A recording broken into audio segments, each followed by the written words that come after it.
Kaibigan, hindi ka nagkamali na i-click ang video na ito. Oo, tama ang nakita mong thumbnail at ang title na nabasa mo. Hindi na tayo magpapaligoy-ligoy pa. Diretsahan na tayo. Tama. 100% landslide win ang magiging resulta sa darating na halalan. Pabor sa buong koponan ng PDP laban, senatorial slate, ang Duterte. Bakit? Bibigyan kita ng 3 dahilan na magpapakita at magpapatunay sa napakalinaw at eksplosibong dahilan na 100% mananalo, landslide, ang buong koponan ng PDP laban senatorial slate, ang Duterte.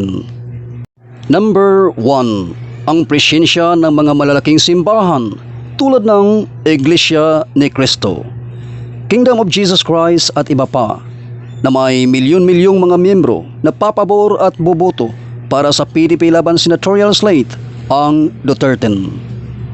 Hindi lihid ng ating kaalaman na tiyak na mananalo ang isang kandidato na ibinoboto ng Iglesia ni Cristo. At idagdag pa natin ang Kingdom of Jesus Christ ni Pastor Apollo Quiboloy na may napakaraming miyembro at ang iba pang mga simbahan na sumusuporta sa PDP laban senatorial slate ni Duterte.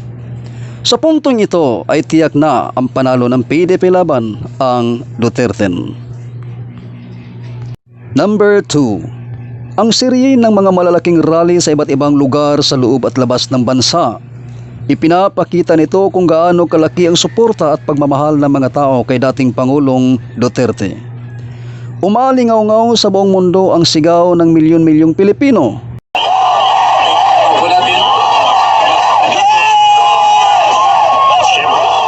Dahil dito namangha ang buong mundo sa init at laki ng pagmamahal ng mga mamayang Pilipino kay dating Pangulong Duterte. Sa madaling salita, itong milyon-milyong Pilipinong nagmamahal sa ating dating Pangulong Duterte, kasama ng lahat ng miyembro ng kanilang pamilya, ay siya ring sigaw ng kanilang mga boto na uugong sa araw ng halalan para sa mga kandidatong ine-endorso ni Duterte, ang PDP laban senatorial slate, ang Duterte. Sa madaling salita, kung ilang milyong katao ang lumahok sa mga nagdaang rally at idagdag pa ang milyon-milyong bilang ng mga miyembro ng kanilang pamilya, ito ay hahantong sa mas marami pang mga Pilipino ang boboto para sa PDP laban senatorial slate, ang Duterte. Hindi ba't malinaw na magiging landslide ang kalalabasan ng darating na halalan?